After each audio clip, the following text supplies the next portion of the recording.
I love being black. All right, people, this is your boy Martin G, aka the Crime Chaser.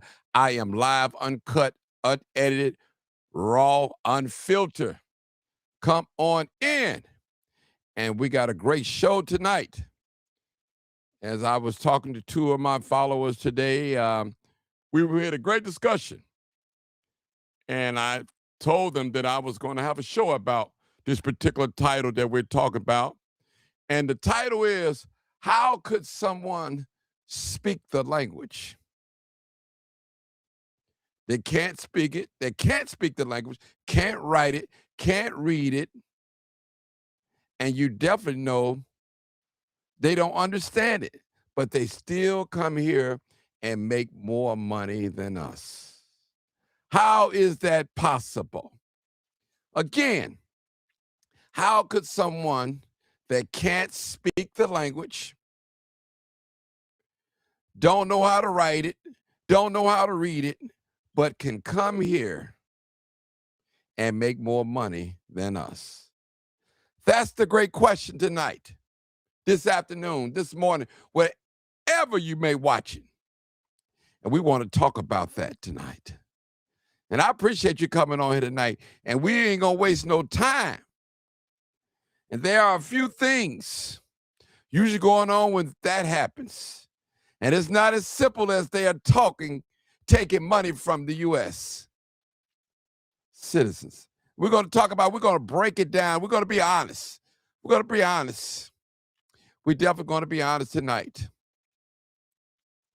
Now, here is how someone who can't speak English might still make money more than many Americans. We want to talk about that.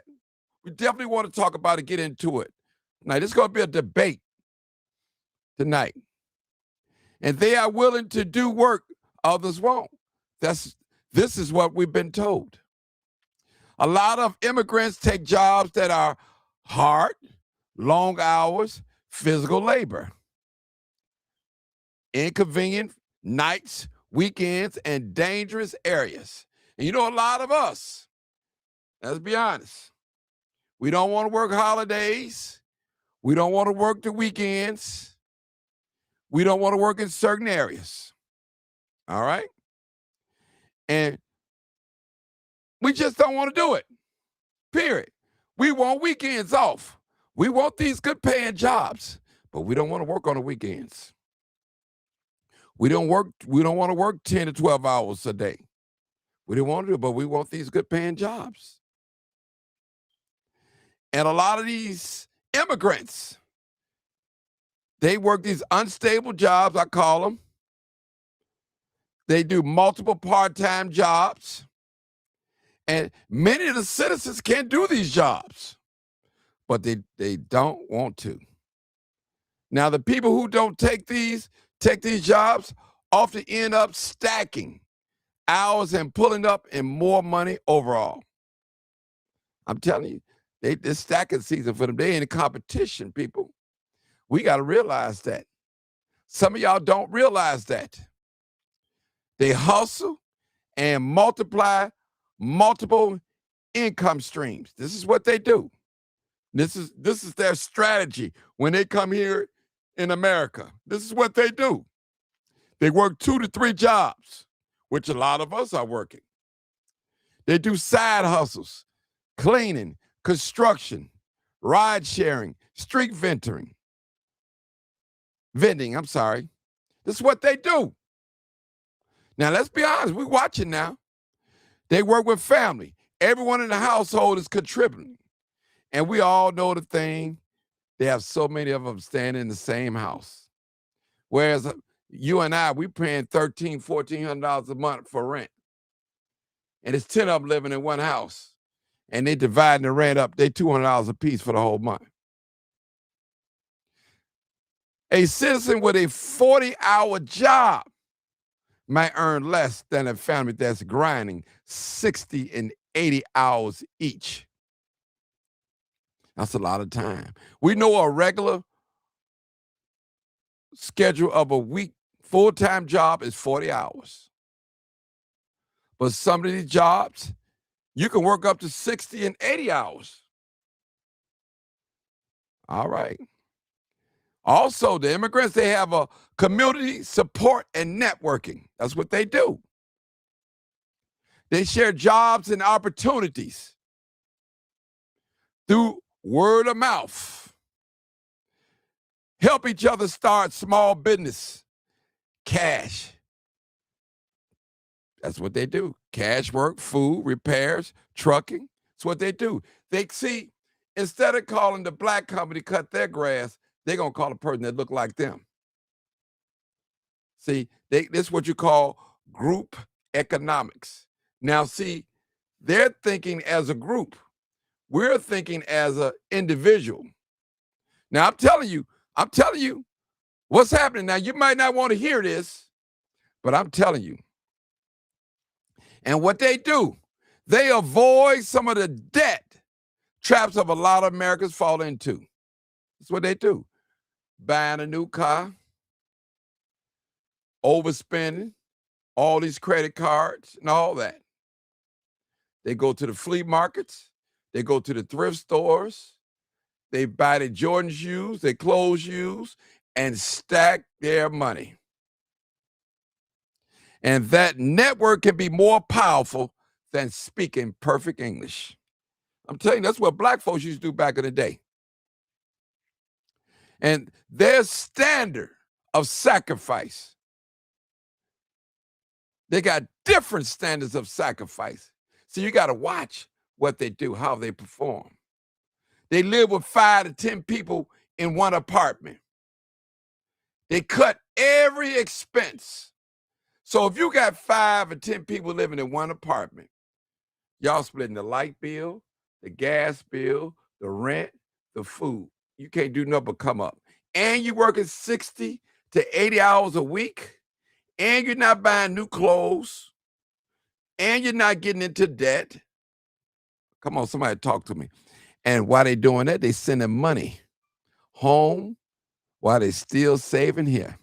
An American with the same income but normal bills, card note, credit cards, eating out, may feel broke, while the immigrants are stacking cash. Skills don't always need language, people. I'm telling y'all, people.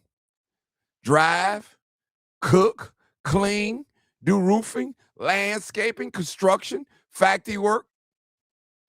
Some run types of small businesses, markets, food stands, repair shops.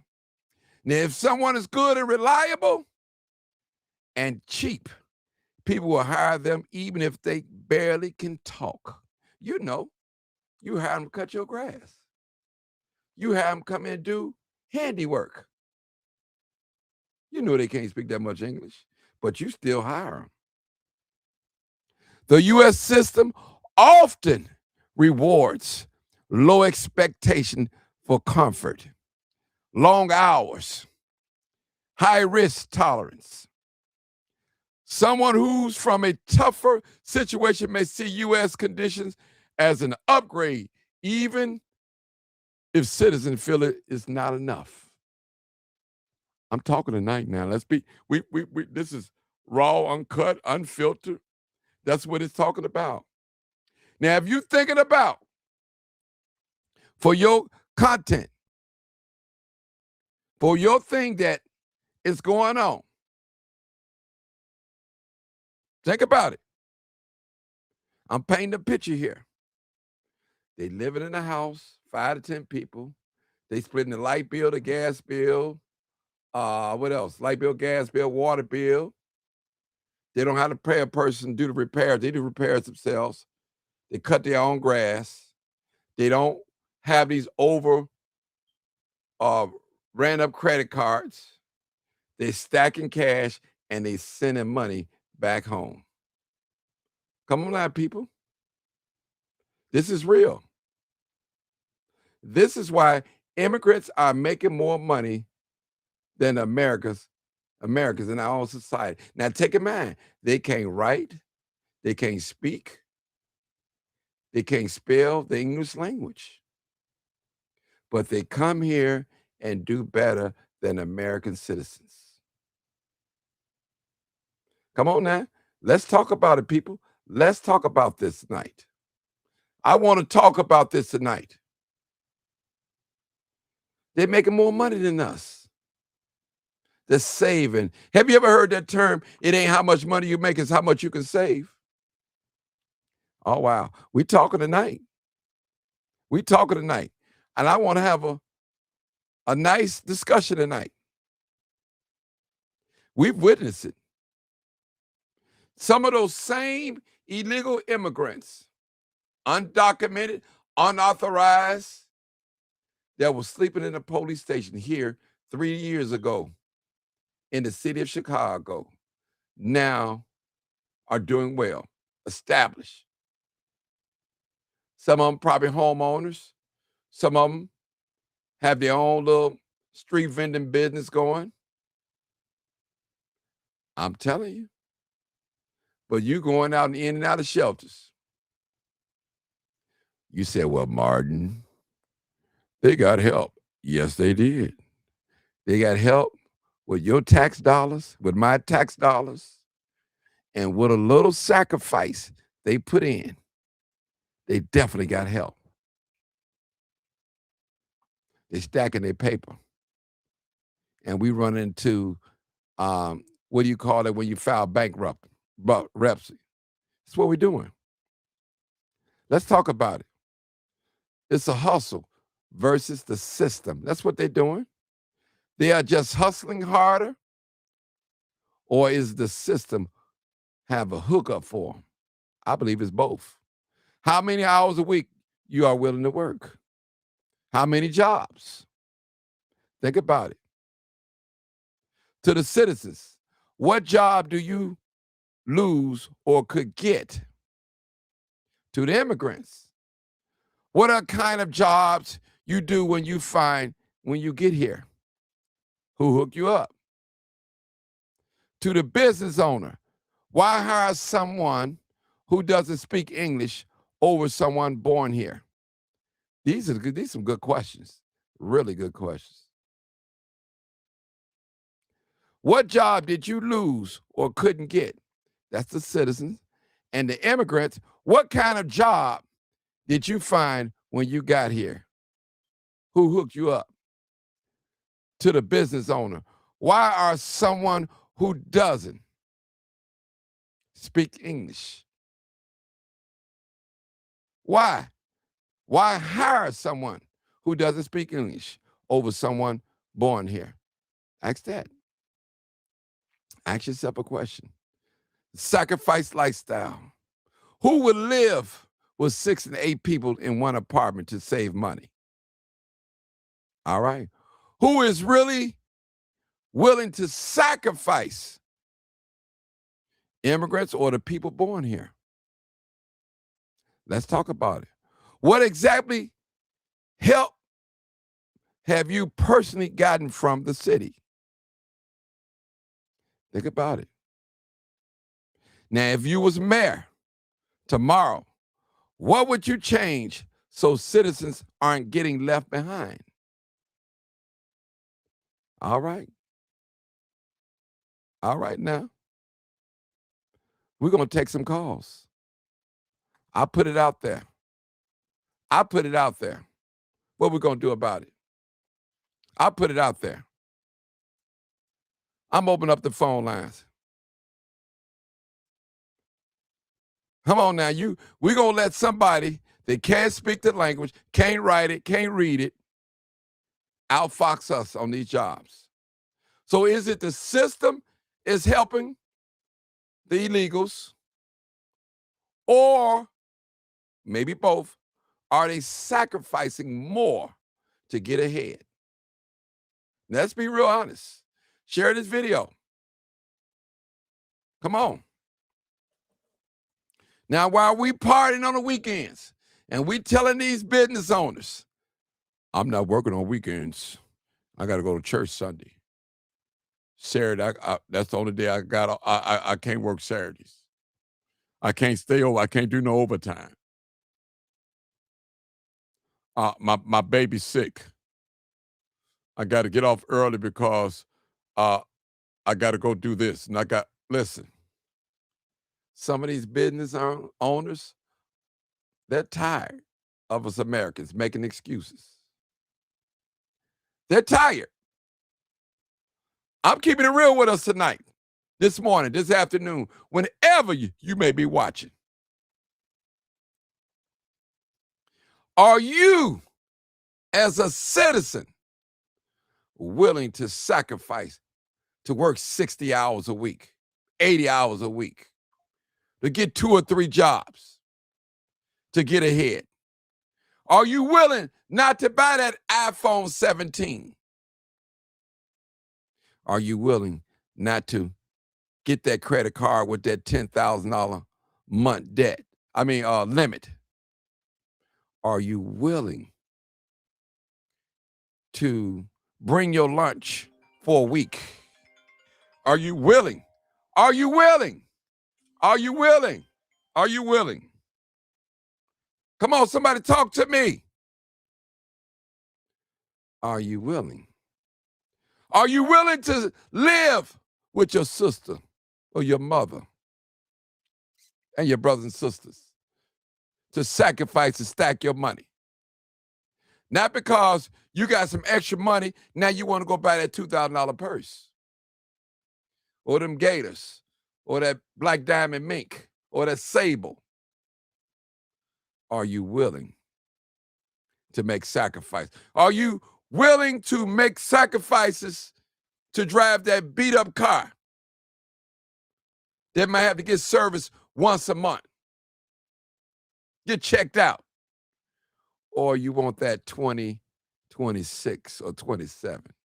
Are you willing to make a sacrifice tonight? That's what I want to know. Are you willing? 872-299-0808. 872-299-0808. 872-297-6389. Let's talk about it.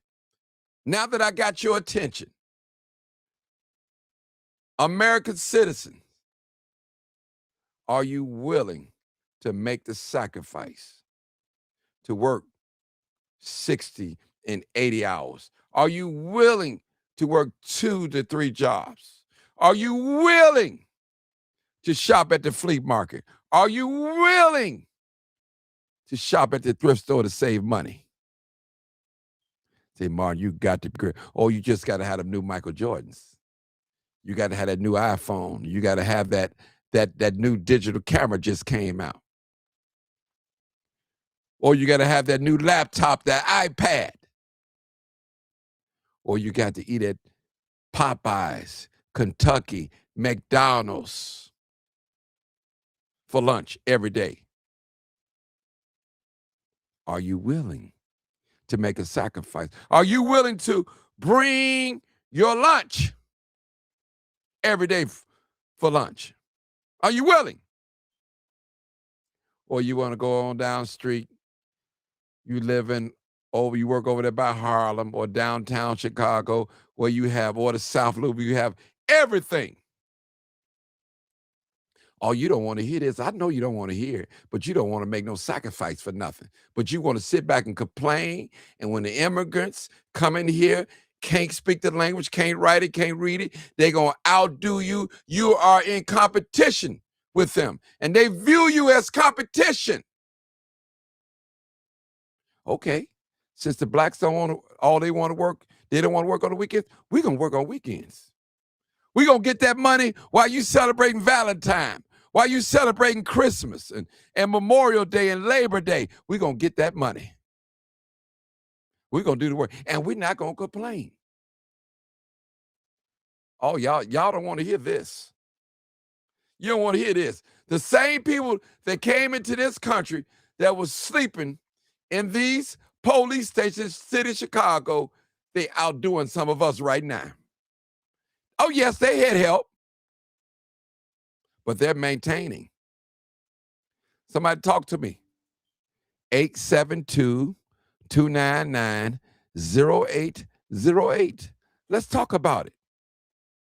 with your smart self. You got a bachelor's degree, you have a master's degree, you have a PhD, you are HVAC person, HVAC, you're a carpenter, you're an electrician, but they can't speak the language, but they outfoxing us. Why is that? With your proper English talking self. They don't even know 100 words in English, but they are outworking, outfoxing us. And yes, they have help from the government. But guess what? They still got to get out of bed every morning, get up and go to work. They have to make sacrifices. They got to trust each other. When they live in a house, all these families live in one house. I'm not worried about Jose sleeping with my wife or looking at my teenage overdeveloped daughter. See, that's what you call community. We're looking out for each other. We're going to make it work. Some of us, we be whispering, hey, did you see Martin's daughter? She fine. Can't wait till she get 18. I'm going to go holler at her. Ain't nothing he going to be able to say. Instead of you being focused, we all live in the same house.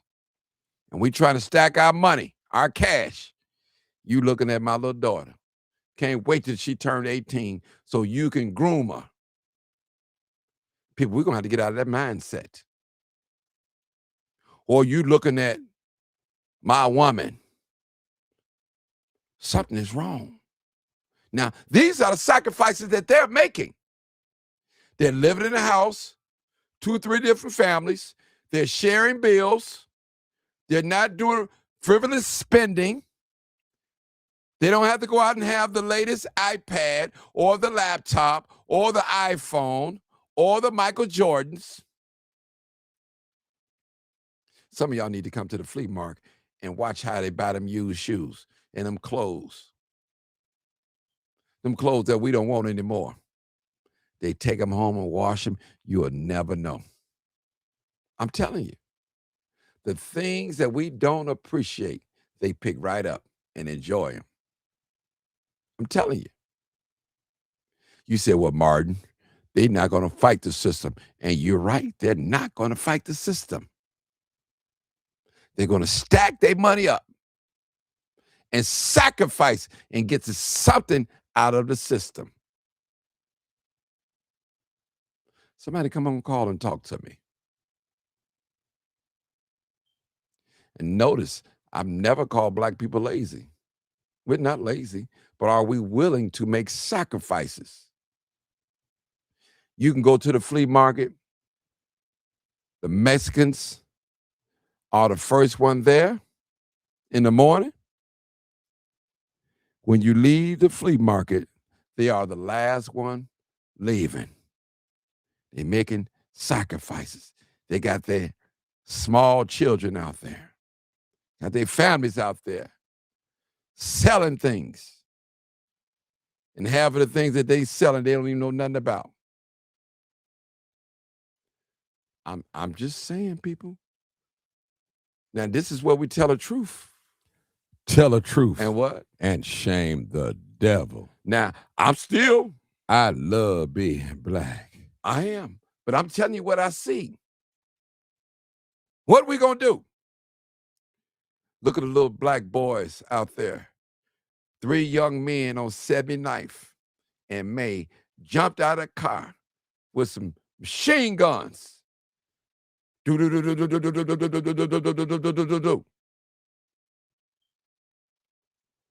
want money too. You got our young people robbing Brinks trucks, snatching ATM machines, taking over the red line. People, what have we become? I'm keeping it real tonight. This morning, this afternoon, whenever you may be watching this. What we gonna do? And you know, once you drive down the street, city of Chicago, you see you working on these construction sites, and they ain't no low-paying jobs. You want to go home, you start eight to what's that? 8 to what? 5, and you ready to go home. You want to take a 2-hour lunch? You want to dip off and go smoke a blunt? I'm telling you, these are the sacrifices we got to make. I got a caller, and I want him to tell us. It's one of my good callers. I'd like to hear what he got to say. He's coming in right now. I got some more callers coming in. We got to do it. Listen, you speak English. You was born here. Has joined. You know economics. You know all these things. But here's a person that can't write, can't read, can't understand the language, and come over here and outdo us. Oh, it's a competition thing. Come on, 206. Glad you called in. Talk to us, educate us. Help us out. Come on, bro. Economics. No, I can't educate. I'm trying to get some education. Mm-hmm. I'm trying to learn myself. Hold on, ma'am. We'll come back to you. Talking to 206 caller? Yeah, I'm talking to 206. I'll make it quick. Go ahead, 206. Go ahead. I'll make it quick. Yeah, man, I agree with you. I agree. The system, is the system helping them? Yeah, it's helping them. It's helping a whole lot. But hold on, 206. 206, hold on. Yes, sir. 224, I need you to turn your YouTube down on Facebook because it's an echo, or I'm going to have to mute you. Turn it down. With me? Yeah, turn it down. Turn your volume down. Listen to the phone. I know a first-time caller when I hear one, though. Go ahead, 206. That's okay. No, it's okay. You know, the thing with sacrificing. Come on, talk to me. I'm thinking maybe I'm wrong. But you know, if these people truly sacrificed, I don't think they'd be in America. I think they would have built the country we're living in, and they wouldn't be here in the first place if they were truly sacrificing. Okay. Now, if we went to their country, let's say Foundation of Black Americans or ADOS, whatever you want to call us, and we go to their country, no matter what it is, we would be no less tight knit than they are. Because when you say that we're snatching and grabbing and doing ATM robberies, and I saw the sister with the baby, I think you did a show with her mother where she was shot in the car with the individuals in the red Alfa Romeo. The people that we're talking about, the foreigners, the immigrants, they far worse than we are in their country. Let's just take, and I don't want to sound like I'm biased against a certain group of people. Renee call in, say something, hang up. No, let me say this. But no, it's not that. Let me just say this, 206. Yeah, let me go say ahead. this. First of all, we understand everything you're saying. I'm not saying that they're not brighter than us, but the question that I pose, how are they outfoxing us with our educated self? What I'm saying. That's all I'm saying. Now, we go to school to learn how to read, write, speak. We learn different trades and all that. What is it? What is going on? That's all I'm saying. I'm looking at the sacrifices that they are making. Now, yes, they have help. Yes, they've given money. That's all I'm saying. So the things that they're doing is benefiting economically. That's all I'm saying. In our society, not in their society. They are criminals. Yes, they are. I would never denounce that. Are they smarter than us? I would say no. But they're working together. They're working together, brother. That's what they're doing. Right. Listen, if you and I decide that roommate, your family, my family, I shouldn't be looking at your daughter. You shouldn't be looking at my woman. I shouldn't be looking at your woman. We here to do this. This is just a vehicle to get us to the next place. We're going to get a house. You're going to say, go ahead, brother. Go ahead. Go ahead. Go ahead, bro. No, I don't want to interrupt you. No, but go ahead. But go.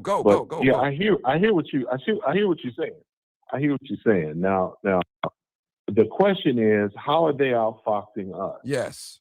And they're not outfoxing us. I don't think they are at all. Okay. I think they are the receivers of good fortune by a society that deliberately wants to replace us with them.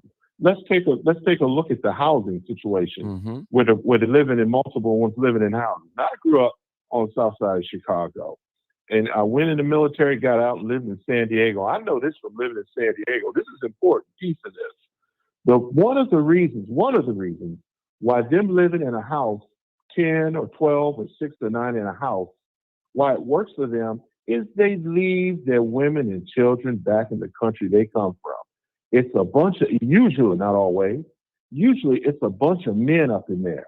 So they're not looking at each other's daughters going through puberty. They're not messing with each other's wives when they're out at work and having an affairs and causing all these problems, getting these problems caused, because a lot of them leave their family back in the countries they come from, and then they make the money. That's who they're sending the money to.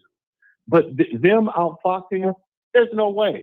Who is outfoxing us is the fox himself, which is the dominant society that's orchestrating this whole thing. If it wasn't for them, these people wouldn't be here. Let me say one last thing. You said, and I agree with you, that the companies, that the businesses are getting tired of us American workers and all the problems that we bring. But the thing is, the businesses, there's a little thing called the New Deal. And the New Deal by Roosevelt is where we get a 40-hour work week. It's where we get double time and overtime and double time. It's where we get unemployment insurance. These companies are not so much sick of us.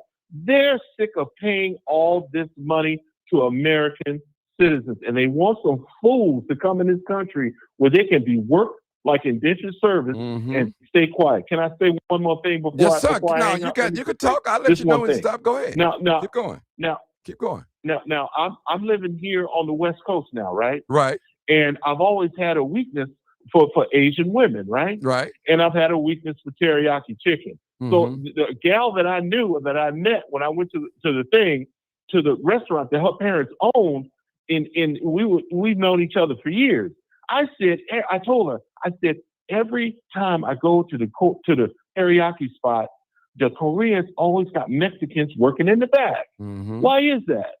And I'm thinking, well, the Koreans are prejudiced and they don't like black people, so they don't want to. And this is true. This is true by and large. But this is what she told me. Check this out. She told me that when her parents decide not to pay these Mexicans overtime and decide to tell them, you're going to work 60 hours a week for the basic pay. If not, you can find another job. Or if they get this, if our parents decide to discriminate against them or screw them over on the money, who they gonna go and talk to? Who they gonna sue? What authority are they gonna go to when they're supposed to have a system where you're supposed to be on a list if you can legally work in the United States, and these people ain't nowhere near that list. They ain't on that list nowhere. If they discriminate against them, they can't do anything because they're immigrants and they can be exploited. That's why they're here. So the one that's doing the outfoxing is not us, the citizenry or the immigrants. It's the same old dog that's been screwing people over since 1619. Ain't nothing changed. It's just somebody new in the crosshairs, and now it's them. Now, I'll mute my line. No. Wonderful. I agree with you totally. And since we know all this, what are we going to do? Since we know how the same old usual suspects, which is the white dominant society, what are we going to do? Because I'm telling you, brother. Well, it's... Go ahead, brother. No, sir. No, you were telling me, brother, what? Finish that point. I want to hear it. Since we know what they're doing, what is going to be our defense to combat that? Now, Chicago has one of the highest youth unemployment ever right now amongst black. Yes. Come on now. Yes. I'm just telling truth, brother. Our young people need money. Yes. They like clothes. They like having a nice time. And when they're not disciplined and trained, and if some loser come along and say, hey, man, let's go downtown. I got a steamer. A steamer is a stolen car. We're going to drive the car inside the place. And we have another car right around the corner and go in there and smash and grab, crash and grab, whatever you call it. And we'll jump into the other car and we'll take the merchandise somewhere and sell it. I already got a guy that's ready to buy it on deck. And it's cash, man. And some poor young person, simple mind thinking person, like, man, I'm hungry. My mama don't come home for 2 days. She pay more attention. He's going. I'm telling you, brother, our young people, they're practicing drilling, killing and shooting with the video game. I'm still on the same subject. So I'm saying is, no, that's okay. Go ahead. Our young people are being left behind. I'm not worried about the adults that got it going on. You know you have to make sacrifices, but our young people, a lot of our young people are not working, my brother. And as parents, we take care. My daughter's 17. She never had a job. I'm telling you. Okay. I'm not saying she don't want one, but she never had a job. Yeah, sure. I'm always, as a father, you know you ain't going to have your young daughter out there. She says she needs something, you're going to pull out, because you know if you don't do it, some old goon going to come by and proposition her. You know, so you got to do it. I'm just being honest. So what are we going to do? Okay. Since we know this stuff, Brother 206, how are we going to combat this? That's all I'm saying. Because you're set, I'm set. What about the ones behind us, the young folks? Well, let me say this. Go ahead. It's interesting. It's interesting you asked that question, because maybe I'm wrong, but I think we already had the solution. I think we already fixed the problem.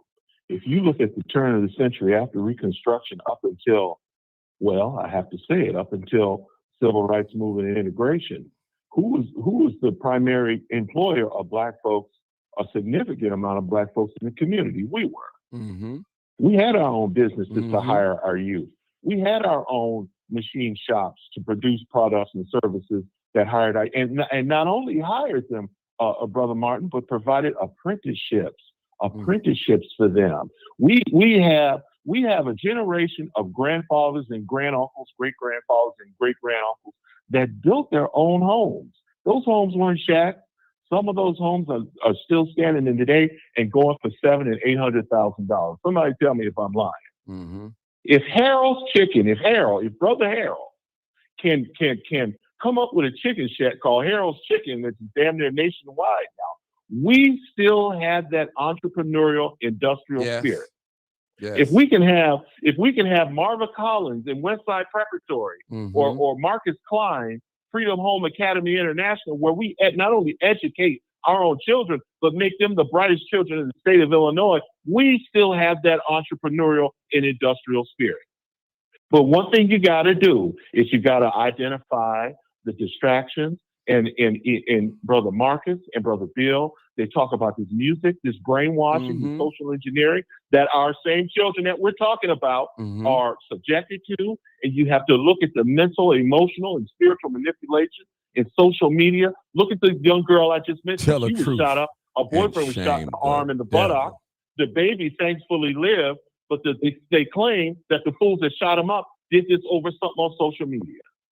The Black folks in this country that are the greatest Black people that ever lived did not have social media, did not have rap music, and did not have television. It didn't even exist. What do we need it for? We don't even need cell phones. Let's be honest. We have all these mind, spirit poisoning distractions that points us 180 degrees, not only where we need to go, but where we were 100 years ago. Shame the devil. The question has already been answered. We've already done it. We've already produced the solution. I'll mute my line. And listen, the brother never lied. Now, we just have to repeat history. We have to repeat it. And I'm going to tell you, my generation, your generation, we came in on the tail end, the 60s and the 70s, where we've seen a lot of Black businesses in the community. Now, The 80s, it was kind of fading. It faded off. The 90s, no black business when we look around. Now, I'm looking at these other races of people that's setting up shop in our community. Taco stand, coming in a corner store. These are the businesses that 206 was talking about that we had. We no longer have them anymore. They are a thing of the past. That's real talk. Now, this type of talk that I'm talking tonight, I'm not elevating immigrants, illegal, over black folks, and not at all. But I'm laying everything on the table and say, hold on, wait a minute. What's going on here? Now, we got to the point where we had to compete for the little small jobs too as well. Not only the construction jobs, we have to compete for the little Burger Kings and the McDonald's jobs and the Grub Hubs and the Ubers. I'm telling you, I take an Uber every day. And rarely I get folks that look like me. And when I see one, I make sure I tip them. I say, brother, sister, I'm glad to see you. Man, what's going on, people? We need money to survive. I don't want our young people out here doing drills. Now, if you established, you're set, and you're retired and got your money, I'm not talking to you. I'm talking about the folks that are trying to make it. That's who I'm talking about right now. Now, some of us, we don't have no financial worry. We established, our check come once a month or twice a month. We got our little side hustle. We got a couple of properties. I'm not talking to you. I'm talking about your grandchildren, your sons and your daughters. That's who I'm talking about. Period. Come on, Marcus. Martin? Yes, sir. Let me say it like this. The job that you're talking about, some of our young people don't want those jobs. Going back to the drill music and the rap videos and the social media. A lot of these young people want instant money, big money. They don't want to save. They don't want to work hard for it. They want the thousands of dollars. They don't want a regular 9 to 5. And the Mexicans, the immigrants, they're taking what America is offering them and they are making it work. But the young black kids today, they want that fast money, that drug dealing money, that big money, thousands of dollars right now. They don't want to work for it. The park district is always hiring. And it's not like they can't get in there because a lot of them play sports. They be looking for people who know about sports and all of that. Some of them don't want the janitorial jobs. But in the defense of our own people too, as you well know, I'm not just a photographer. I do Grubhub and I do DoorDash. And what they're doing is real reason why you don't see too many black Uber drivers. A lot of them are losing their jobs on the stupidest things. Uber will deactivate you for no reason at all and won't give you an explanation, and you really can't call and dispute it. So will DoorDash. Grubhub will give you a chance, but they are giving these jobs to these immigrants, and the other jobs, they're giving them to the robots. So the young black people out here, the school system has failed them and hasn't prepared them for college, hasn't prepared them for the technology. If I was a young black person, I would go back to school and learn how to fix those robots because that's where the jobs are at. That's where the big jobs are at. But sadly to say, some of our young people don't want those jobs. They want that fast, instant cash. That's what they talk about in their rap music. Easy cash. They don't want to work for it. They want it to be handed to them. And then we complain about black people living at home with their mamas and daddies. The Mexicans are living at home with their mamas and daddies, and they're pooling their money together, and they're buying the whole block and then the whole neighborhood and selling us, thinking that we already know how to cook in our own house. And we don't support enough black businesses so that black businesses can employ black people. Devil. And then when some black businesses employ the people. We rob the black businesses. These kids ain't just picking white businesses. They're robbing black people. They're hanging out at the ATMs on the first of the month, robbing people who get their SSI checks. They don't care because they don't want to work. And I hate to put them down like this, but this is not all of our black youth, but it's some who just don't want to work. They want that fast money, and they will kill to get it. And they don't care who they kill. Thank you, Marcus. We go to Reb the Barber next. Mm-hmm. Thank you for your comment. Reb the Barber. What's going on, Mark? What's going on? Yeah, I hear you loud and clear. Go ahead. Yeah. Oh, okay. Yeah. You know, so I was reading an article in the Final Call today, Mr. Farrakhan talking about any people that always got their hands in big and in another people's kitchen cannot be a productive people. And I think what he was saying about that is that we have not got to the point within ourselves to have self-stability. You know what I'm saying? Self-stability is not always going and chase after a 9-to-5, getting someone else rich when you steady living off of inflation, can't keep up with minimum wage. You know, we as a people got to start thinking about self-stability. I'm talking about them trades. You know, right now they're out here hustling off of our young people. One of my young brothers right now, he don't have his GED, you know what I'm saying? Because life does what life does, you know what I'm saying? But he's in school for his GED right now. But this intervention money gets paid to act like they're doing something to help these young people out here. So they sign them up for one of them carpentry classes where they done got paid thousands of dollars. They paid him, but as soon as it got to the point where it's time for his graduation, they held back his certificate until he get his GED. You know, no. Now I understand people say, "Hey, that's the way of life. That's what you got to do." But these systems has been designed to keep us behind because everybody is not intellectually smart enough to carry on with even Chicago public schools curriculum. Right now, they're teaching second graders math in a delusional way. Where the second graders don't get it, you got regular parents who are like seekers inside the school. They teaching the second graders the way that they know when the teacher who don't care ain't even around. It's not the young people. You know, what is the young people facing as they're coming up in the world? What kind of real opportunities, bro? Not no, oh, let's send them to school, tell them to go to school. What they learning when they going over to them people? Not how to be a productive people of themselves, not how to be Afro-American, not how to be black, however you want to call it.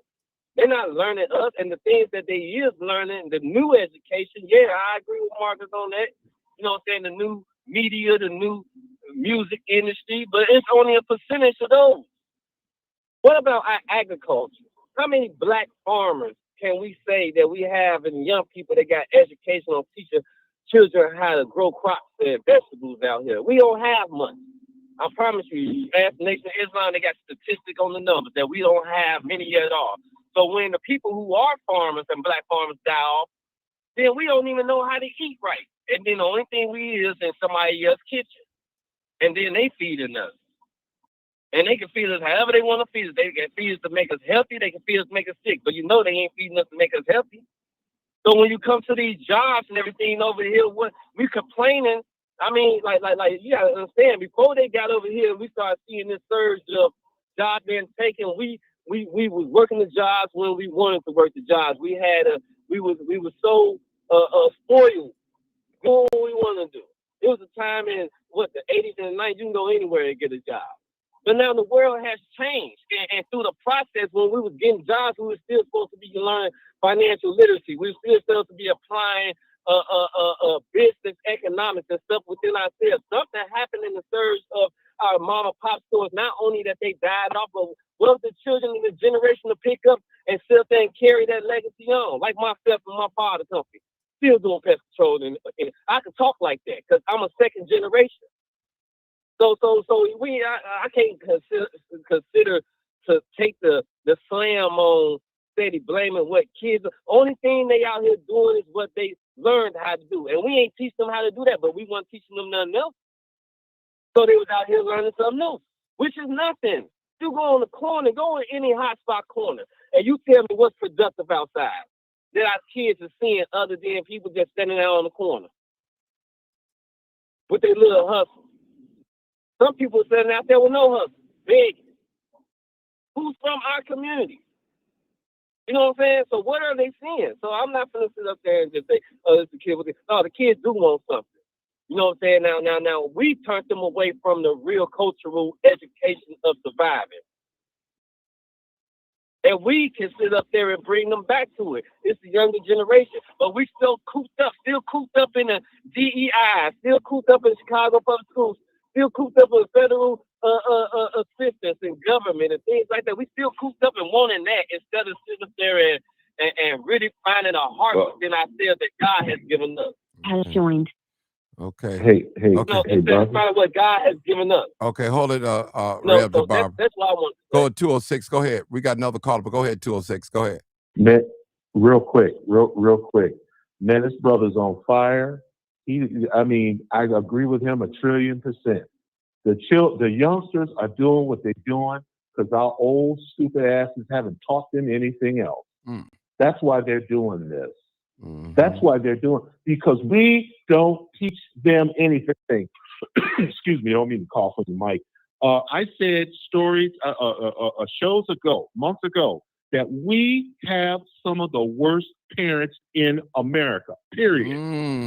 They're doing what they're doing because there's a vacuum of leadership, there's a vacuum of vision, and there's a vacuum of real righteous education. Let me say this. Shut up. I agree with the brother 1,000,000,000%. And let me just say this. If you build what he's talking about, an education infrastructure, because I was in the math classes in Kenwood Academy on Blackstone Avenue in Lewisworth Experimental School right next door, and I was totally lost. But if you build the education industrial infrastructure, trust me, these kids that want this fast, many of them that want this fast, instant gratification, they will drop that and they will be in the schools because a lot of those, specifically young men, that's what they're looking for, but we've been negligent and we let that fall by the wayside, and that's a big reason why we have the problem we have having right now. The brother's 100% on the money. Okay. Go ahead, Reb. I'll let you finish up. Then we got another caller. I didn't know if you was done, but I thought you was down. Go ahead. Yeah, no. So Martin, this is what has to happen. And Martin, I know we don't get to talk much,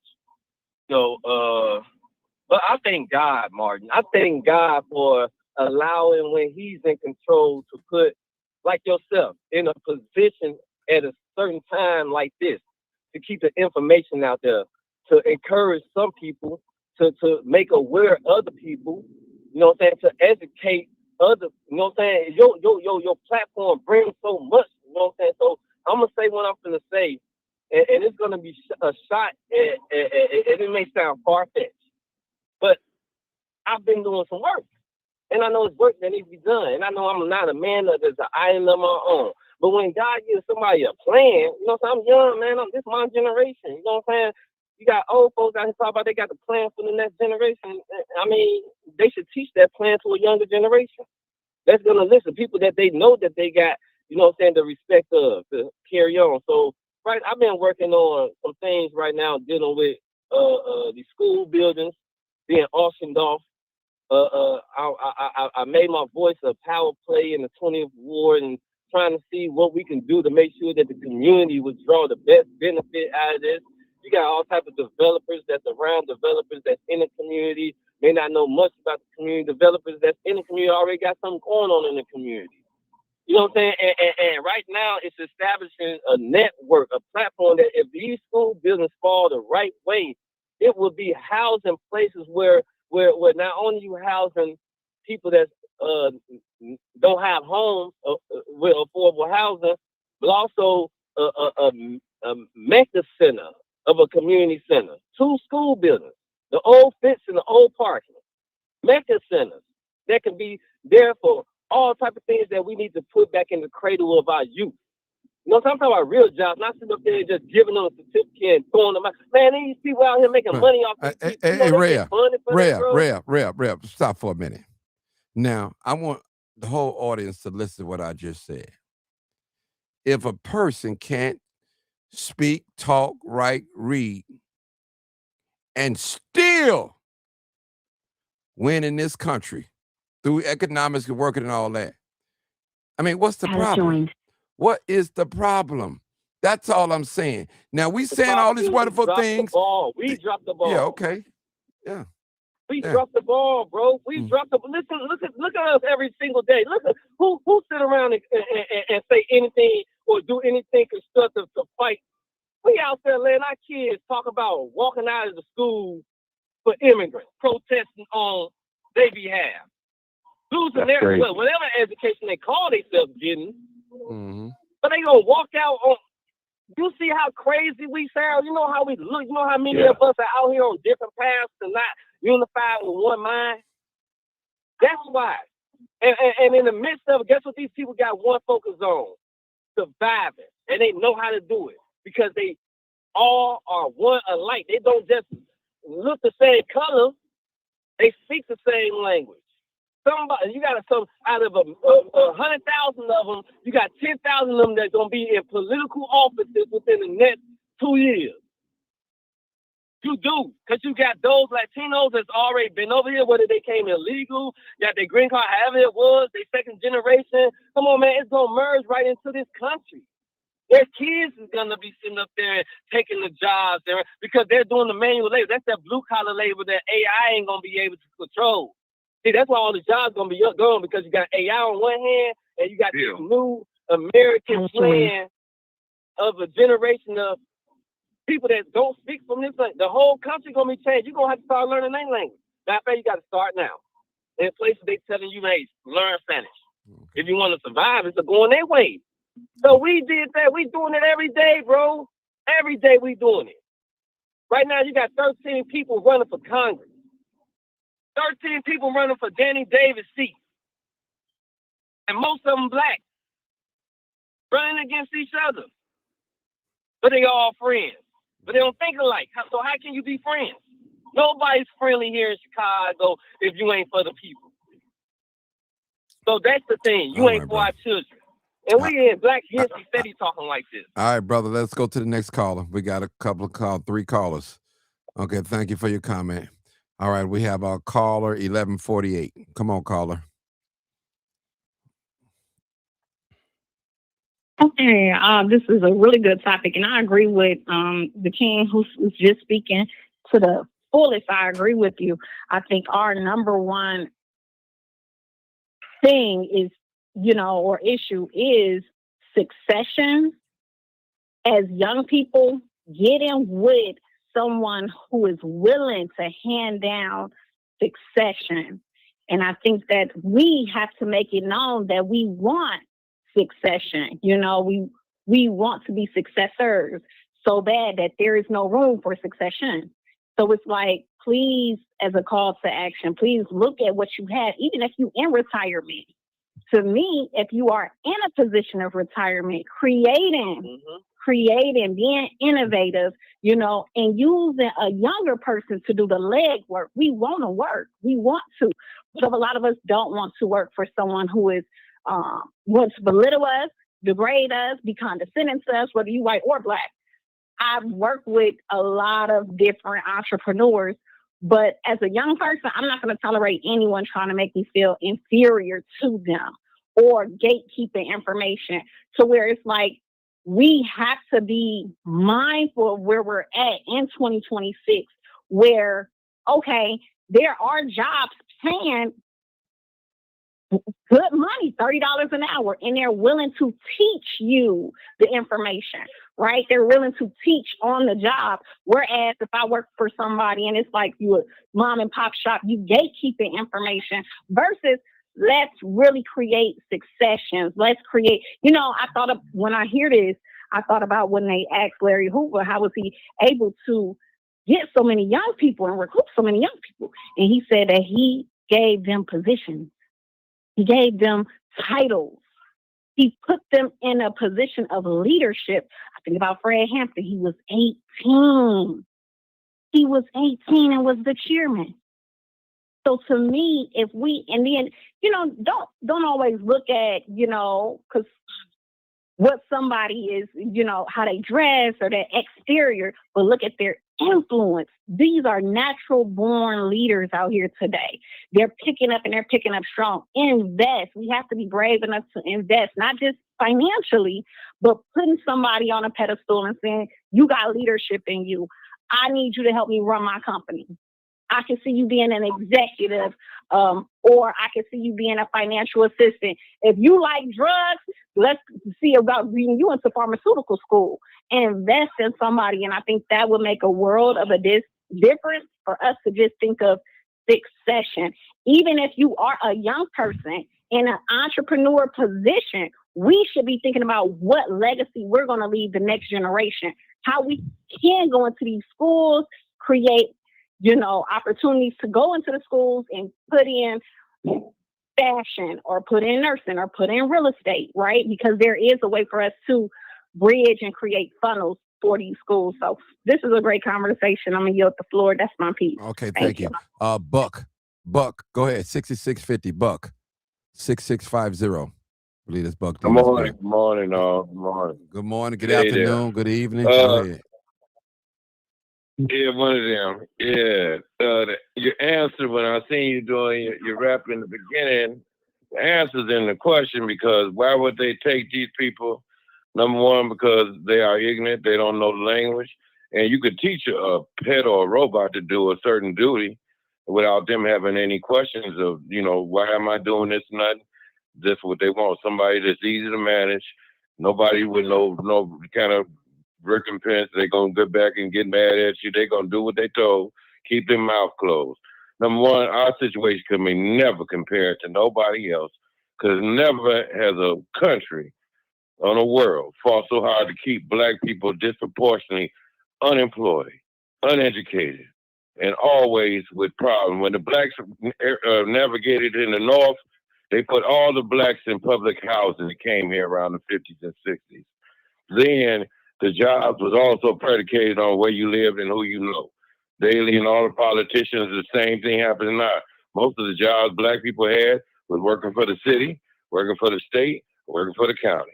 Now they controlling that stuff. And that was hard as hell for brothers to get on the fire department there in Washington and police jobs, stuff like that. The reason one of these young brothers, it's been how you say Barack Obama normalized gay marriage and all that when he was president. Since the pandemic, snatching and grabbing, taking stuff, they was already violent out in the streets. But, and the other part about it, the government then took all the damn dope jobs. They selling weed, they gambling. Hey, they might be selling prostitution in the next few years. So what they going to do? They either popping cars, scamming, jacking people, or, they don't have any option. But a lot of times the deal is, but this disagree sometimes. It ain't just that we dropped the ball to the first generation. Everybody led examples. You're saying people, they don't have a lot of people around them, but they have examples in school and other people in their community to teach them what to do. These kids have no patience. They want instant gratification. They want it to be Christmas every day. They don't want to wait, work a job 25 years and get reward. They want theirs right now. They ain't finna wait around. So you ain't gonna better talk to these kids. And the music they hear is perpetrating it for sex, there's no relationships. Everything around them is pumping their mind to make them think a whole different way. Mm-hmm. And it's like when the kids get out the gate after 8 years old, when they jump off the porch, it's hard to reel with boys hitting the streets and with girls having sexual active. You can't reel them back in once they done tasted their life out there. So once they out there, they out there. So it's a problem with you looking at other people. They come here. Yes, sir. Buck, so you don't think... Somebody say something? Yeah, me, Martin. You don't think that the older people dropped the ball on the younger people? We dropped the ball and we didn't, you didn't think... we should take some responsibility. I know it's a partially thing, but just looking at it. Can you tell us what some will be? Can you detail what some will be? Well, accountability, as much as we don't have programs in our community, that's what I would say. We don't have people volunteering, and like when I was coming up, we had like Little League and cats coming back to help the kids out. We don't have that. They don't even have after school programs for these kids. Mentorships, churches don't even help these young boys. So that's what I say. We don't have no socialized control of our environment in our communities. Black people do not have nothing off of these children alone. When you walk out that door, you either got the streets, if you ain't got no job, if you ain't got no strict household, God is on your only hope out here because it's been a course of time because the crack epidemic actually, kind of destroyed us for a long period of time. It's a damage right there, generational situations where we don't have families, people. Once you have one person on drugs, you destroy a whole family because then they could go to jail, get killed, and you don't know what that value that person meant to that family. So we looking at a situation in our only eyes, and only in the Black community, you have people making music of hatred against their own people. You don't hear a white person with a band or somebody want to kill another cracker or something like that. They don't do that. We have hate music. We have this degradation to our women because that is perpetuated through the system about trying to make money. We value money over substance. The kids right here, if they saw a brother right now and they've been out in these streets hustling and he's trying to talk to them, it's going to be hard to approach them because they bad ain't thinking about, well, I can get me a job and I could work 8 hours a day and then I could save up and then, they ain't thinking like that. These kids don't even fight. They ain't fought in years. They don't know how to even scrap out here. They go to somebody get into something, they go bust the cap on them. They ain't finna do no fighting. They ain't gonna do no arguing. They gonna go straight to that. So it's a situation. We are part of the problem, but we gotta find a solution. I asked something else. I'm listening to your statement. You said these kids, you can't even walk up to them and say nothing to them. I mean, like if you in the grocery store, it might not you, but generally speaking, in our community, if somebody don't know nobody, they ain't gonna walk up to them and say nothing to them. You know what I'm saying? I mean, like we put the kids in a space where there's no possible ability to introduce ourselves to grow a bond. Like if you ain't put no time into no young folks, if you ain't got no draw. You like there's no draw, bro. Like let's speak for what it is. You would say you can't walk up to them, man. Them shooters out there, they ain't shooting all every hour. They shoot at who they want, and sometimes they still shooting even though you can walk up to them and you build a bond with them, they still the shooters. You don't even know what they going on out there. But your presence, whatever relationship you build, it got to be real. It ain't real out here no more. You hear me? It ain't real anymore. So these cats, they'll play a role with you. They listen to you, but they're not listening to you. Look, in their world, check this out. In their world, you don't know what's going on in their world, bro. You don't know nothing about it. Everybody just have assumptions about why that young lady got killed on 79, but they don't know what was really going on in the midst of what really happened, what she really taught. Like we just assuming, but at the same time, we wanna sit up there and act like we know so much on what it's gonna take to change the course of what we're going through in society of Chicago alone that we know of, because this is the world we live in. So I'm not gonna continue this be them times, Mark, where I gotta jump on the line. Because sometimes you be coming up with some real hardcore conversations that we need to have. Sometimes I just sit back and listen. I let them have their fun. But at the same time, this is serious. You talking about the youth. And I feel like anybody, if y'all don't know no better, if y'all don't know how to draw, if y'all ain't got it, if it ain't you, then stop bringing the ideals. Because at the same time, it's just talking. It's just been talk. How long Martin had this show on this part of bringing that? And we stay talking about the kids. So who can say that they really got relationship with the young folks out here? What bridge can we say is really strong out here for young folks? Yeah. Man. So there's no avenues to anything. Well, no jobs, no program. You got all the programs in the world out here. But why these programs can't draw these kids? Just like churches draw the money on Sunday. Just like rappers draw the Hold it right there, Reb. Now we love our young folks and all that. We definitely love our young folks, but the thing is, keeping in mind, why are immigrants making more money than us? That's in mind. Our young people are highest among the nation, black young youth, when it comes to unemployment. You can Google that, look it up, put it on the screen. I don't care. But our young people, it's affecting our young people. And some older ones too as well. And let me go to the next caller. I don't want to just get stuck on young people. I don't take in mind people. These immigrants, illegals, or however you want to call them, they are working. You see them at the corn stand and all type of stuff. Yeah, flea markets, all time. I see it. But come on, Bill.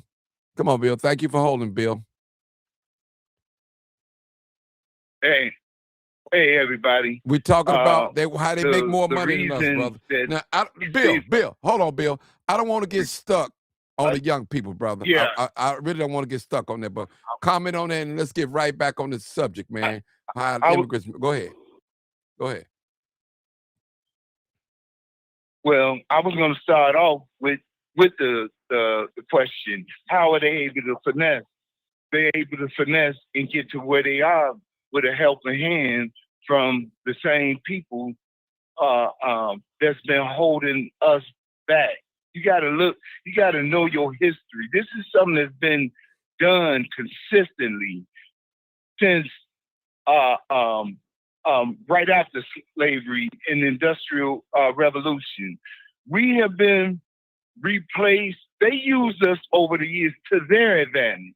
It's a lot of us that made it through and have had success. But you have had immigrants from the Industrial Revolution come here and be put in front of Black people constantly when we were here first. The solution is we have a problem. We can't keep jumping down on just our people and young people, because what we are experiencing is what was put on us to hold us back. It's the system. Until we address the system from the top, not just we can walk and chew bubblegum at the same time. Yeah, we have some problems, but those problems didn't develop in us, in our culture, from just a lack of poverty. This stuff was by design, man. And if you look at it right now, this is the biggest slap in the face with the immigrants and migrants now. At least before, they had to come through and follow certain rules and laws and learn to speak the language. It was a process. Now they're saying there's no process. So how could you win at this point when you've been losing? You're going to lose even more when there's no system to protect you or your people at all. These people don't have to learn the language. They want you to learn their language to survive. And it's the same old play that has been since Black people were free. The Italians, the Irish, it was an influx, but there was some kind of order that they had to follow to enter the country and to stay in the country. And they took all the jobs. They gave us some when they needed us. This system is not designed for us. It's not designed for us to be successful at all. A lot of us, through the grace of God, parents or grandparents made it. And we got to open our eyes. We have a problem with our youth, yes, or our people, but we can address that and go at the system. We didn't have representation for over 60-some years in Washington, and we have no results, nothing good, nobody standing up, talking like this talk that's on this platform. That's where we got to start. We got to make these people accountable for what they haven't did, but more accountable for what they did do. It's evident. There's no way around mass incarceration. Yeah, they want the youth to go out here and act the fool so that they can keep them numbers rolling. And I'm not a fan of drill music. I do like rap, but those are cries. Those are the realities of what's happening in our culture. That's the reality. No matter how much we don't like it, no matter how wrong it is, those are cries, and don't nobody hear them. We gotta hear them and make the correction, starting with I believe one of the people on the panel said we got to go back to what we used to do. That's exactly the solution. We got to go back and look at and know our history and start teaching our family, old and young, our history of what has been going on in America.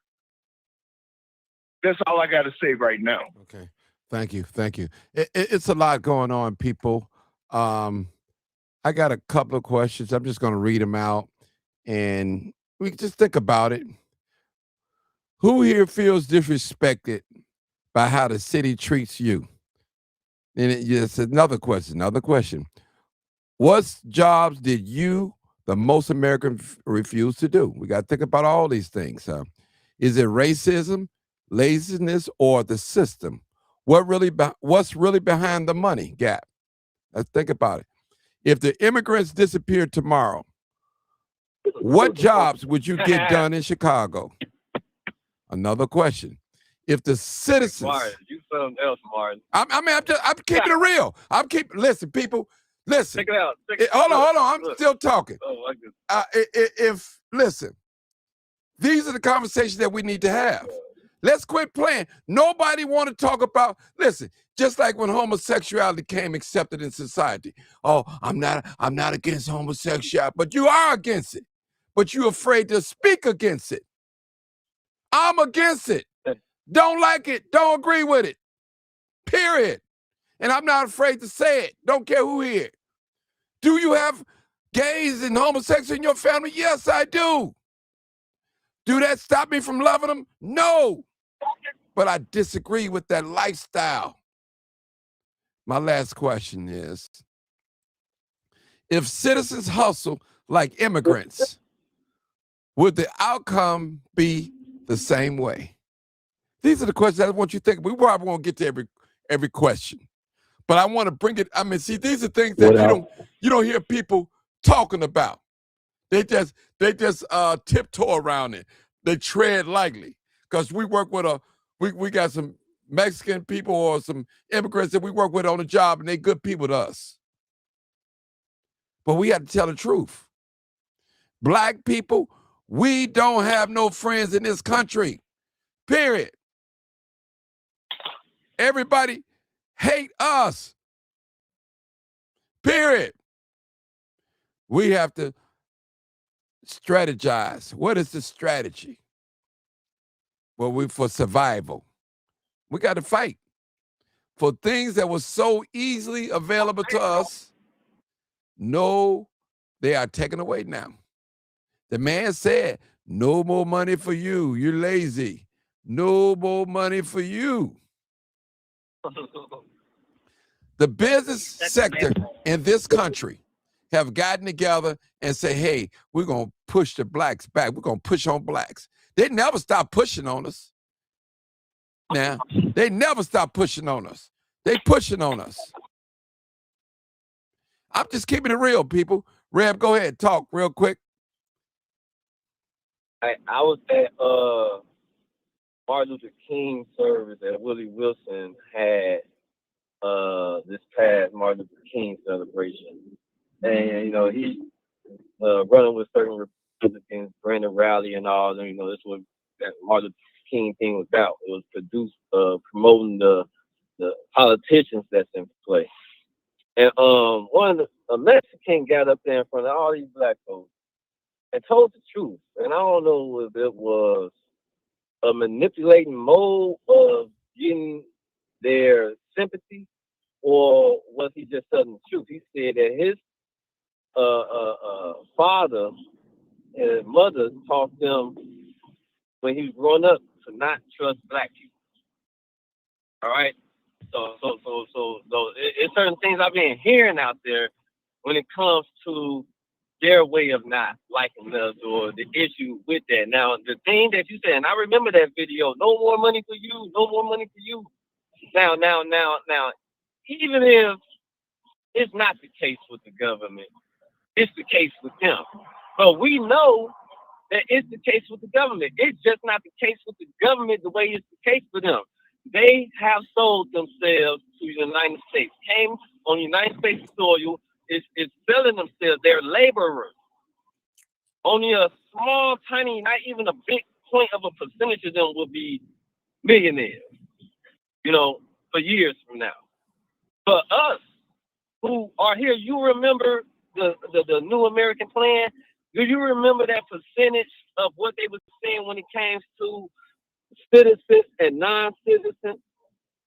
The non-citizens being illegals, and how they said 46% of them invested into, businesses. You know what I'm saying? They came and they invested in America. So they come and they buy houses. They come and they start businesses. They was just out there with their little small businesses. And all the numbers you can count on all them Venezuelans or Mexicans out there, they made probably about a meal ticket in Chicago with the Valentine's Day. They was from street to street in Inglewood, all up and down, horses everywhere I was riding that way. So look at how they're moving based on how you see us out there on Valentine's Day, buying it from them. But on the corners doing nothing. You got like it's guys that's on the street all day in front of liquor stores and stuff that could have had the same hustle mentality that we are still spending money with them because they got nice. So who got the mindset? So who you think? Who you think they gonna invest in? Who you think gonna sit up there and come over here and do what they doing? I mean, we can't sit up there and act like we don't. Let's speak economics. We can't act like we don't know that we be out here bullshit. And that's the words I got to sit up there and say. We can't act like we don't do that.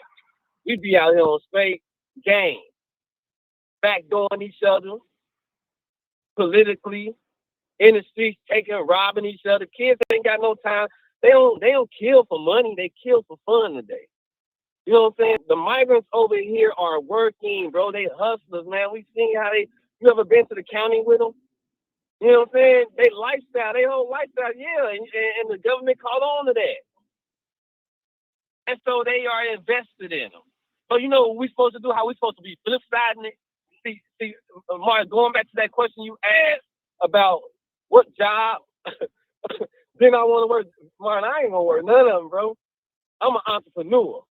I'm self-stable with a mindset to go find money, and God is good.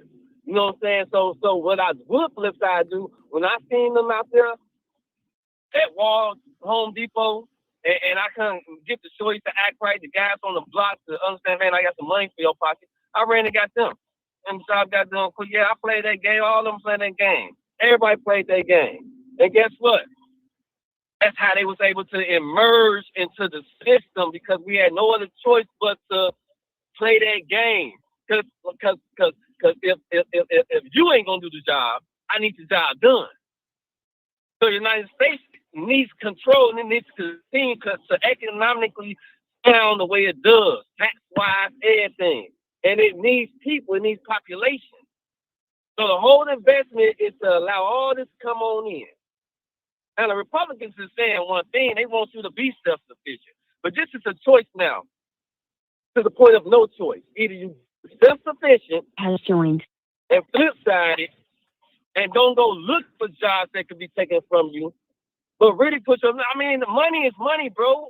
It ain't about racism with money. Money is money. Ideals is ideals. Well, and if you find one that can be economically helpful and essential to America, you can get in the game and help your people. Well, let me just say, So that's what the immigrants doing now. It's called group economics. We got to remember that, people. It's group economics. Now, I know A lot of us, like you said, brother, job got to get done. They got to get done. But it's called group economics. And if we don't practice that, we're going to be lost. I'm going to take this last caller, 4703. I believe it's Dr. K. I think that's her. 4703. She's going to be our last How are caller. you? Hey, you're my last caller. Hey. Thank you. Go ahead. Hey, sister. Hey.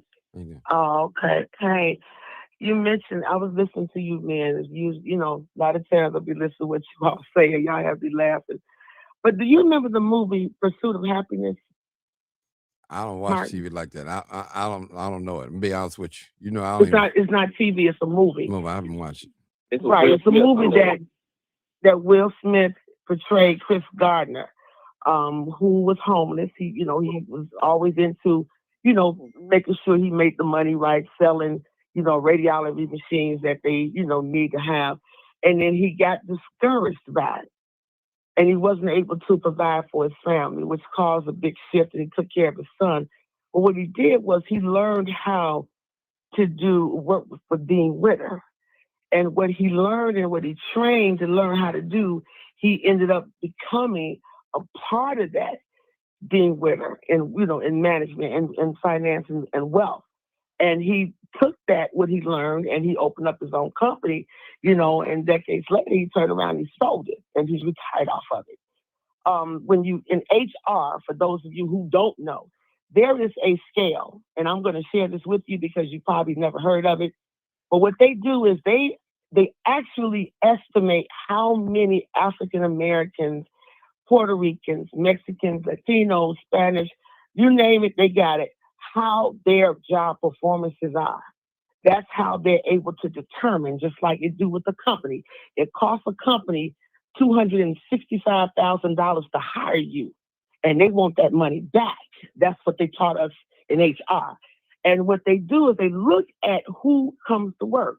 This is how a lot of the hospitals and corporations judge how and what goes on, including Amazon. Everybody says, "Oh, you can get out." It's like saying, "You can Mike, you can give me anything." They judge you, but they don't tell you that. That's why on the application they ask you a lot of questions that people try to go around. So they watch everything. And when you talk about the immigrants, they'll work for anything, just like the Polish would. And they say, "Oh, well, we know they'll work because they judge you." On the application, those who know HR know what I'm talking about. They judge you. So they know who is going to come to work. They know who's going to do it. Do we like the way they do it? The system is set up? No, we don't. We don't like the way it's done. But this is why it's important to know your worth. Because even though a lot of the companies and corporations and hospitals, especially like where I work at, University of Chicago, and there's an African that is a manager. And he gets a lot of young people that come to work, and they want to get that check, but they don't want to work. Well, if they're starting off at $20 an hour, just to do transport services, they end up not being there for at least 90 days. Now they're hiring more immigrants because they will work. That's the thing. My only concern is as a culture and as a group, we need to have our own stuff. We need to have our own Black hospitals. We need to have our own Black pharmacies. We need to have a lot of that. Not that we're racist. No, we're not prejudiced. We don't like nobody peeing over our heads and telling us it's Kool-Aid. We need to have that. As many young people that we have that are going to school and for learning how to do trades, we need to have our own trade schools because it's all managed and it's not managed for us. I was looking at docuseries over here about Fred Hampton, and Fred Hampton actually did some work, but Hoover didn't like him, and he set him up and had him killed. But he was more concerned about the community. He didn't care about drugs and dope. He wanted to do things in our community, and they took him out of here. They took him out of here. As I say, this was a plan. And so we're always going to be the ones that take the hit because the white man don't like us. He hates to see us coming. So they throw that little game out there, they used to say a long time ago, hey, we gonna hire a bunch of niggas to be what in the NBA. We gonna hire them to be on television. We know more than playing ball and singing and dancing and hooping and hollering. We've got black inventors, but we don't push for it. Now the Urban League, let me help you men out. There are programs there. It's just the fact that most people don't want to take them. And there are black men that are there at the Chicago Urban League that will train you how to get a lot of stuff and help you understand how to get it. Oh, the programs are there. I work for one of the programs. And we petition to have a lot of low income to no income families to get free milk, get free furniture. I mean, they actually contracted with Target to get all of that stuff for free. And how many families participated? On the program, wasn't even 100, wasn't even 80. So when programs do become available, it is important that our older people, whether men or women or whatever they want to be, can say, hey, go and, get these services. I see on 67th Street all the time signs for basketball programs. A lot of folks be getting grants. It's just not talked about or exposed. So you got to understand that we have a bad system that's not for us, but we've got to speak up. We've got to be for real. Like I was hearing one of the men say tonight, you got to open your mouth. If Chris Gardner could do it and sell his company billion, he sold the stake of his stuff and retire as a black man, that's something. I'm like, our brothers can do it. I love my black men. Oh, I love y'all. Jesus, I love you. Because you're gifted and you have it. But when these immigrants come, we can't allow the older people to no more shut us down. We need to take back our communities. We need to fight for those communities. Go to these meetings. Go to the CAPS meeting. Make your voice heard. Let them know and stay on that. Don't just say it one time and say, oh, I ain't gonna do nothing. No, you got to be a part of that because we're part of the solution because we're given the problem.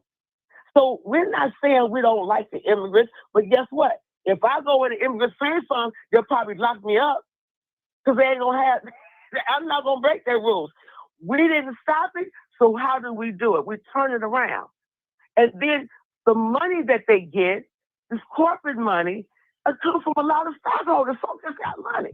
Learn the system and take it and use it in a way to overcome. So we don't have to just sing it all the time. We can do it in action. So if you know numbers, if you know how to make numbers work, I'm seeing a lot of black companies now. A lot of people are doing retail. A lot of retails now coming in Brownsville. It's coming up in Woodlawn. It's happening now. Even my ex-sister-in-law, she's at Bonnie Sante and she's got a little thing over there in High Park. It's coming up now, but we need more. And the men, numbers. I watched all these documentaries, Martin, it had me sad. It had me so sad because I'm like, we're being treated like an ant. Living off of 12 cents a month. Who can live off of 12 cents a month? That ain't no money in the 1800s. I done went all the way back. I'm listening to everything the men are saying, and men, we got to come up with a plan, to defeat this. We can't allow our older people who are sellouts to say, okay, well, just get your 40 acres and be done with it. No. We got to hold these black older people accountable. Not just bring some over here for us one time a year and that's the end of it. We have to do it. I love my older woman, but I don't like her thinking. And she knows it. I told her that face. I love you, but I don't like the thinking. I don't like the thinking because it's not helping the community. And it's discouraging. The Arabs that come in our communities, they do a geographical research to see how many niggas are poor, who's on SNAP, who's on this, and then what they do. They ran farmers out of here and left jewels over here. And Jewel's supposed to be a mini Mariano's. That's a lie. You know, now they got Trader Joe's in Hyde Park. That was originally from California. Now they're over here. I tried to get a store to sell Bobby Brown from New Edition. He has a food line. I buy his food line. He has a whole season. He has 4 different types of barbecue and seasoning. And I tried to get a store. I said, you give me the chicken, I'll cook it and promote his stuff. Guess what the black folks say, Martin? He might have cocaine in his food. Man, get up out of here. Okay, Doc, we're going to end it. Yeah, we're going to end it there. We're going to end it. Okay. All right, people. I thank y'all so much. It's been a great show. Make sure you like, subscribe, share the video, like the video. This was a very serious conversation. I think it went well. It was like a debate. It went well. It's something to think about. It's really something to think about. Since we know all these things, since we know how the system works, since we know how white America is treating black America, what are we going to do about it? That's the main thing. How are we going to strategize? We need a strategy to fight this. We fought slavery. We fought Jim Crow. We fought mass incarceration. We fought everything they threw in front of us. So how are we going to fight this? And just think about it. We got to fight it, people. We talked about all these programs that our black people need. But guess what? Going back to the whole original conversation, they can't talk it, they can't speak it, they can't write it, but somehow they seem to get this money from out of America on the business side, on the economic side. Just think about that. Somebody wrote on here, I don't know how true it is. It says 64,000 black men and women with good 6-figure jobs, 64,000 men leading households. Okay, that's good. Somebody said they have a lot of jobs at the GM companies or something for mechanics. So maybe we need to look into that next show or something. I don't have any research on no data on that, but that may be true. That may be true. So I need you guys to share this. Share. Thank you, Dr. Sanders, 206, Buck, 1148, Marcus, Bill, Brother Reb the Barber. Thank you guys so much. And please share the video, like it, because you know you have a lot of people, they come on here and suck up all this information, get all this good teaching. They don't like the video, they don't share it, and they don't even talk about it. It's like they ghost watching it. They're just watching it and say nothing. I'm talking about people that look like me. I don't expect other people from other nationalities to share my thing, which they do. They listen to study. You know, they watch us, what we're doing. So let's make it happen, people. I appreciate y'all. Y'all already know what it is. You already know what it is. What is it? Live. What? Uncut. And what? Unedited. Tell the truth. And what? And shame the devil. Most of all, I love being black. Black History Month, y'all. Don't forget. Peace out.